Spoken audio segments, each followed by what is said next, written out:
La mort mystérieuse d'Elisa Lam.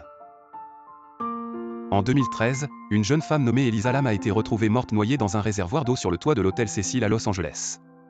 Cet établissement est connu pour son passé trouble, tel que plusieurs suicides, meurtres et affaires sordides. La mort d'Elisa Lam est entourée de mystères. Les caméras de sécurité ont capturé des images troublantes d'Elisa Lam dans l'ascenseur de l'hôtel juste avant sa mort. Elle semblait agitée et effrayée et a été vue en train de se cacher dans l'ascenseur.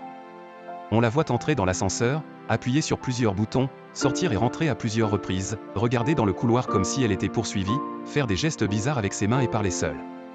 L'ascenseur ne semble pas fonctionner correctement et reste bloqué au même étage. Cependant, il y aurait une explication mystérieuse. Certains ont suggéré que la mort d'Elisa Lam était liée à la légende urbaine du jeu japonais Takashi-san. Le jeu implique un esprit maléfique qui hante les ascenseurs et qui peut être invoqué en appuyant sur une série de boutons spécifiques.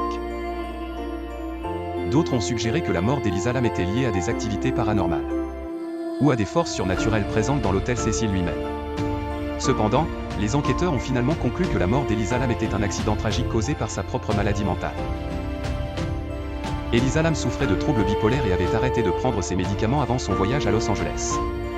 Les images troublantes capturées par les caméras de sécurité seraient simplement le résultat de son comportement erratique causé par sa maladie. La mort d'Elisa Lam reste une énigme qui fascine et effraie le public. Comment a-t-elle pu accéder au toit de l'hôtel, qui était verrouillé et protégé par une alarme? Comment a-t-elle pu soulever le couvercle du réservoir d'eau, qui pesait plus de 20 kg? Comment a-t-elle pu entrer dans le réservoir sans laisser de traces ni être vue par personne? La vidéo de surveillance est également source de perplexité. Qu'est-ce qui a provoqué le comportement étrange d'Elisa Lam dans l'ascenseur? À qui parlait-elle ou de qui se cachait-elle? Pourquoi l'ascenseur ne fonctionnait-il pas normalement? Y a-t-il eu une manipulation ou une altération de la vidéo? L'affaire a également donné lieu à des coïncidences troublantes. Par exemple, le film Darkwater, sorti en 2005, qui raconte l'histoire d'une femme et de sa fille, qui emménagent dans un immeuble hanté, où l'eau est contaminée par le cadavre d'une jeune fille, retrouvée dans un réservoir sur le toit. Ainsi, l'histoire d'Elisa Lam reste un mystère non résolu, qui continue de hanter les esprits et de défier la raison. Quelle est la vérité derrière cette affaire?